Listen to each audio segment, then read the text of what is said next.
сәлеметсіздер ме? Мен Қаратетр сұхбатындағы нөмір 3 мектеп гимназиясының 10-шы А сынып оқушысымын. Және бүгін бізде осы Жамбыл облысының қамыс және жүгері өнімдерінен алатын экономикалық және экологиялық пайдасы туралы айтамыз.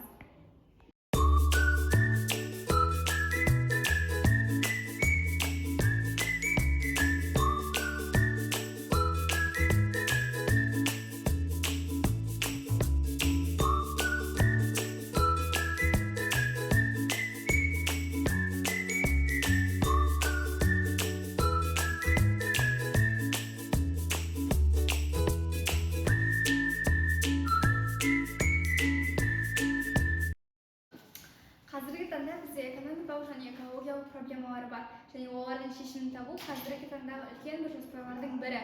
Және осы мақсатта біздің жобамыз сол екі мәселені де шешуге оңтайлы шешім болатын еді. Қараңыздар, біз нені ұсынамыз? Біздің жобамыз жүгері және қамыстан неше түрлі аэрогель, целлюлоза өндіру арқылы оны әртүрлі салада пайдалану. Ең біріншіден, бізде қазіргі таңда Жамбыл облысы бойынша шаруашылық жақсы дамыған. Соның ішінде жүгері мен қамыс өте көп десек те болады. Және жүгеріні бізде тек қана өнімін ғана пайдаланады да, ал әрі қарай бізде өртелін кетеді, немесе әрі қарай қоқысқа кетеді. Ал қамысқа келетін болса, қамыс бізде тек қана үйдің төбесін жабуға, яғни құрылыс материалы ретінде ғана пайдаланылады. Ал былайша айтқан кезде артық заттар бойынша пайдаланылмайды. Осы мақсатта біздің өндіріп отырған аэрогеліміз, сонымен қатар целлюлозамыз арқылы көптеген пайдаға кенелеміз.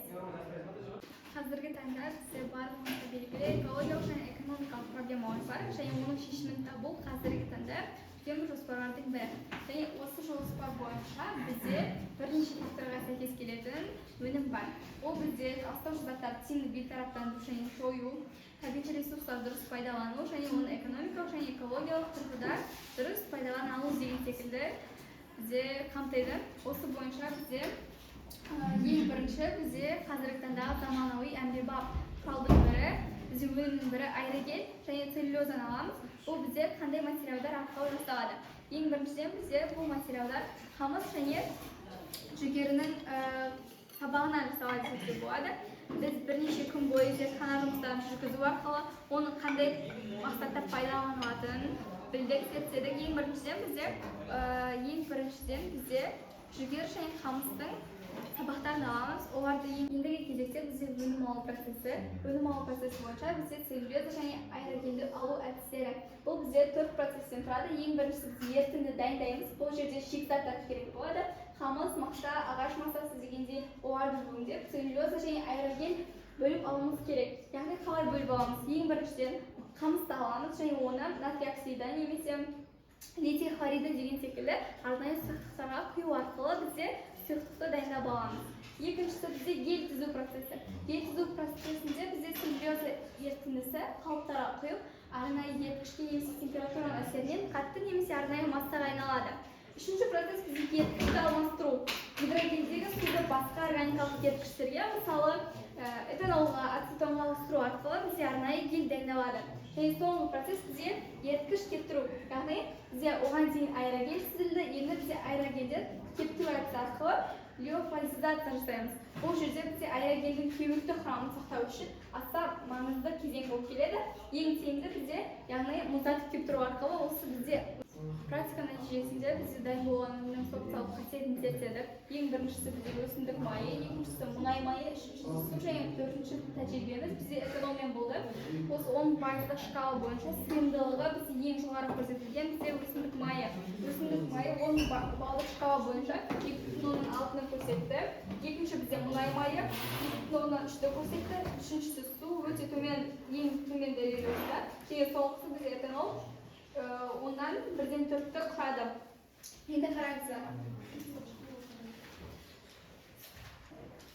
қараңыздар, бізде қазіргі таңда барлығымызға белгілі, бізде судың ластануы бойынша үлкен проблема бар. Және осы аэрогель арқылы біз мұнай майын судан бөліп аламыз. Яғни бізде дайын болған аэрогельдің гидрофобтық қасиетке ие екенін зерттеп шықтық. Яғни ол тек қана судан қорқады, тек қана майларды өзіне жинап алады деген сөз. Сол себепті біз бұны осы аэрогельді өте тиімді жағынан пайдалана аламыз. Мысалы, мүшкіл жағдайда тұрған, мысалы, Каспий теңізінен ала аламыз. Каспий теңізіне бізде көптеген мұнай қалдығы құйылады. Соның арқасында қазіргі таңда бізде жойылып бара жатқан көлдердің бірі болып келеді. Сол себепті осы аэрогельді оған құю арқылы бетіндегі мұнай майларын бөліп шығара аламыз. Яғни осы арқылы біз мұнайды судан тазалаймыз. Бізде тәжірибе нәтижелері уақытқа байланысты бөлдік. Бізде ең біріншісі, яғни тез болған бізде су болды, себебі сумен аэрогель әрекеттеседі деген секілді. Тәжірибе нәтижелері бойынша сорттық қасиеттерін уақыты бойынша зерттеген кезде ең жоғары көрсеткішті бізде су, яғни гидрофобтық қасиетке ие, және ең төменгі нәтижені бізде өсімдік майы берген болатын. Орташа уақыт бойынша бізде мұнай майы 2,6 секундты құраған болатын. Жалпы бұл бізде өте жақсы процесс деген ойдамыз, себебі тез уақыттың ішінде мұнай майы немесе өсімдік майын өзіне сіңіріп алды. Нәтижесінде бізде майдың таңдамалы сіңіру және сорттық динамикасы бар екенін байқады. Майдың таңдамалы сіңіру дегеніміз, яғни бізде аэрогеліміз арнайы ғана сұйықтықтарды, арнайы қоспаларды ғана өзіне сіңіретінін, мысалы, гидрофобтық қасиеті деген секілді қасиеттерін зерттедік. Мысалы, бізде өсімдік және мұнай майы суға қарағанда әлдеқайда тез әрі жылдам сіңірді. Ал суды мүлдем сіңірмеді десе болады. Бұл оның гидрофобтық қасиетінің бар екенін көрсетеді. Екіншісі бізде сорпциялық динамикасы, яғни сорпция уақыты артқан сайын сіңіру қабілеті де артады. Бірақ бұның бір минусы бізде 5 минуттан кейін, яғни процесс баяулайды екен. Жобаны қорытындылай келе айтқым келгені, бізде осы жоба арқылы бірнеше процестерге куә болдық. Ең бірінші бізде экологиялық тиімді шешімі. Экологиялық тиімді шешімі бойынша бізде ең бірінші жергілікті өнімнен алынатын дайын өнім. Яғни біз осы аэрогельді лицензияны да қай жақтан аламыз? Осы Жамбыл облысындағы өнімдерден аламыз. Бұл біріншіден. Екіншіден, осы арқылы біз таза өнімді алу арқылы табиғатты тазалаймыз. Яғни суды тазалай аламыз деген секілді. Үшіншіден, бізде аэрогель аса жеңіл кеуекті құрылымды материал болып шықты. Біз ойлағаннан қарағанда жеңіл өндіріледі. Және соңғысы бізде суды аз сіңіруі, ол суды ортада мұнай ластануын жоюға ең қолайлы екенін дәлелдеді.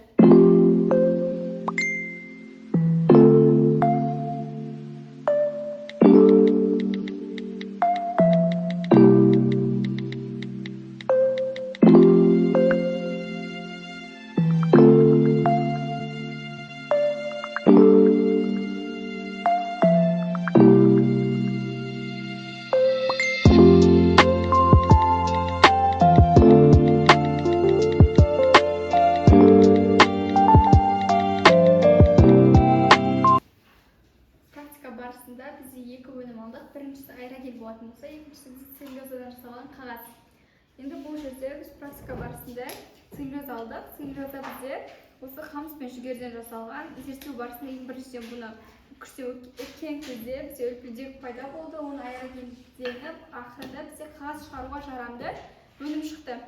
Бұл арқылы біз нені дәлелдейміз? Бұл арқылы бізде осы Жамбыл өңірінде, Жамбыл облысының маңында бізде қағаз шығару процесі, қағаз шығару жайын осы арқылы біз Жамбыл өңірінде қағаз шығару өндірісі жүзеге асатынын байқадық. Қараңыздар, бұл бізде біріншіден екіншілік өнім, яғни обработкадан өткен. Екіншіден, бұл бізде экономикалық жағынан үлкен пайда. Жамбыл облысы бойынша қағаз өндіру бойынша макулатура өткізе аламыз. Оның орнына осы бізде керегі жоқ заттардан пайдалы дүние жасай аламыз. Практика барысында алған екінші өніміміз бұл бізде қамыс пен жүгерден алған талшықты өнім. Бұл бізде орысша айтқан кезде ғылыми тілде целлюлоза деп атаймыз. Целлюлозадан бізде ең басты қажетті дүние біз парақ жасай алатынымызға көзіміз жетті. Қараңыздар, бұл жаңалық арқылы не айтқым келеді? Қазіргі таңда Жамбыл облысы бойынша экономикалық даму қарқынды жүріп жатыр. Және бұл соған үлкен бір үлесін қосатын жоба еді. Қараңыздар, қағаз өндіру бойынша бізде тек қана ағаштар пайдаланылады, оның барлығы бізде шексіз емес. Ал бұл бізде қазіргі таңда дайын өнім болып келеді, яғни шығынсыз келеді. Осы арқылы не айтқым келеді? Қазіргі таңда Жамбыл облысында бірнеше фабрикалар бар, оның барлығы Жамбыл облысына жеткіліксіз. Ал бұл өнімді қағазға айналдыру арқылы біз Жамбыл облысында бір немесе екі фабрика ашамыз және де шығынсыз өнім аламыз, және үшіншіден мыңдаған адамды жұмыспен қамти алатын едік. Яғни осы арқылы біз ешқандай да минусы жоқ пайдаға кенелеміз. Жобамды қорытындылай келе айтқым келгені, бұл арқылы біз бірнеше пайдаға кенелеміз: экологиялық тиімді жолдар және экономикалық тиімді жолдар. Экологиялық тиімді жолдарына келетін болсақ, бізде ең бірінші бізде ғылыми жобада жергілікті шикізатты пайдаланамыз. Яғни қамыс және жүгері целлюлозасы аэрогельді алу арқылы. Және екіншісі бізде жүргізілген тәжірибелер оның майға қатысты жоғары сіңіргіштігін, оның қай жақта пайдаланатынымызды, фабрикада пайдаланатынымызды дәлелдейді. Осылайша бізде целлюлоза аэрогельдері қоршаған ортаны қорғауға арналған жоба арқылы біз үлкен мүмкіндіктерге жол ашамыз. Ең біріншіден бізде жоба барысында алынған тәжірибелер осы материалдар бойынша мұнай газ секторының төгінділерін жинауда, су тазарту жерінде, яғни сорбет ретінде және қаптама материалдарды жылу оқшаулағыш өндіріс ретінде пайдалануға мүмкіндік береді. Жалпы айтатын болсам, бұл бізде жалпы жоба арқылы біз Жамбыл облысының экономикалық әлеуетін әлде қайда алдыға қарай жоғарылатамыз. Қараңыздар, бұл жоба арқылы бізде мыңдаған адам жұмыспен қамтылады, қағаз өндірісі жүзеге асырылады, сонымен қатар экологиялық экономикалық проблемаларды шешеміз.